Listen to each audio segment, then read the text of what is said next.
সবাই কেমন আছেন বন্ধুরা? গরমে কি খুব হাঁসফাঁস লাগছে? আমারও লাগছে। এখানে নিউ ইয়র্কে প্রায় 8-9 মাস ঠান্ডা, খুব বেশি তো খুব কম, কিন্তু 2-3 মাসের যে গরম সেটা কিন্তু বেজায় গরম পড়ে। সেই গরমে কিন্তু আর তেল মশলা রিচ খাবার খেতে একটুও ভাল লাগে না। তখন মা দিদিমার রেসিপির পাতলা পাতলা ঝোল খেতেই ভাল লাগে। আর আজকে আমি সেরকমই আবার মা দিদিমার একটা রেসিপি, আপনারা হয়তো অনেকেই জানেন, আলু বড়ির ঝোল, সেটাই বানিয়ে দেখাবো। এই আলু বড়ির ঝোল রাঁধলে আপনারা সবাই জানেন প্রধান উপকরণ আলু আর বড়ি। এই বড়ি কিন্তু আমি নিজে হাতে দিয়েছি, সেই ভিডিওটা আপনারা দেখেছেন তো? আর যদি না দেখেন দেখে নেবেন। এখানে আছে নুন, হলুদ, সর্ষের তেল, কাঁচা লঙ্কা, কালো জিরে, চিনি, দুধ। প্রথমে আমি আলু ছাড়িয়ে রেখেছিলাম, এখন আলুগুলোকে কেটে নেব।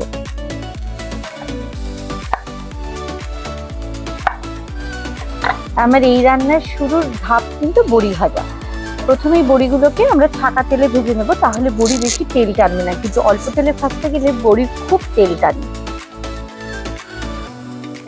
বড়িগুলো সুন্দর ভাজা হয়ে গেছে, এবার তুলে নেব।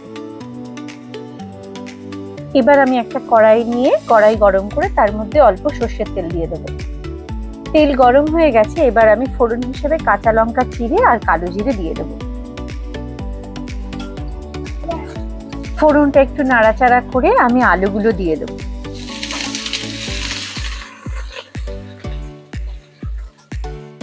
এবার আমি নুন হলুদ দিয়ে একটু নাড়াচাড়া করে ঢাকা দিয়ে দেবো। ছোট থেকে এই ঝোলটা আমাদের কাছে খুব কমফর্ট ফুড। ছোটবেলা থেকে দিদা বা মা এই ঝোলটা আমাদের জন্য বানাতেন। আমার তাদের মতো স্বাদ কিছুতেই হয় না, কিন্তু খেতে তাও বেশ ভালো লাগে। পরে বেশ অনেকটা পরিমাণ আমি জল দিয়ে দেবো। আমি সবসময় গরম বা ফোটানো জল ব্যবহার করি। ঢাকা দিয়ে কিছুক্ষণ সেদ্ধ হতে সময় দেব।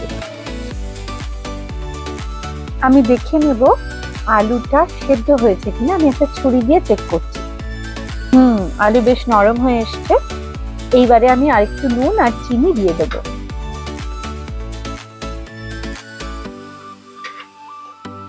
এবারে আমি বেশ খানিকটা প্রায় 100 ml দুধ দিয়ে দিলাম। এটা ডিপেন্ড করে যে যেমন ইচ্ছা দিতে পারে। এই আলু বড়ির ঝোল একটা খুবই হালকা পাতলা খাবার, গরমের দিনে খুব ভালো লাগে। যারা জানেন, যারা খান তারা তো জানেনই, যারা খান না তারাও একবার খেয়ে দেখবেন, বেশ ভালো লাগবে, আরাম লাগবে।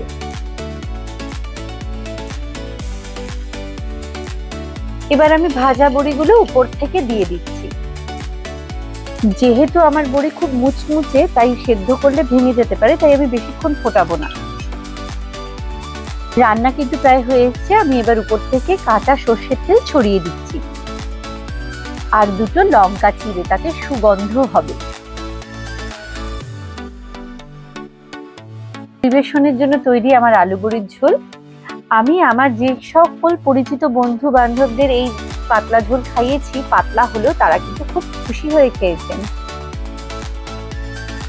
তৈরি হয়ে গেছে আমার খুব সহজ সাদা সিধে আলু বড়ির ঝোল, যেটা খেলে পেট খুব ঠান্ডা থাকে আর মনও ভালো থাকে। এই তীব্র গরমে পাতলা আলু বড়ির ঝোল আপনাদের কেমন লাগলো আমায় কিন্তু জানাতে হবে, আর আমার পাশে থাকতে হবে।